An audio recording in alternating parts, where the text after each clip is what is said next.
Hello dear friends, subscribers and guests of my channel. In this video I want to show and tell you how to mute someone on Instagram. Quick and easy.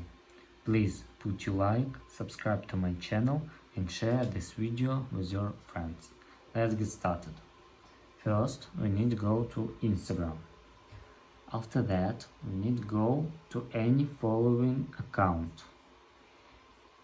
After that, click on this tick and here we can click mute.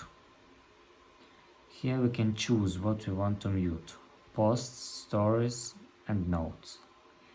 And that's all.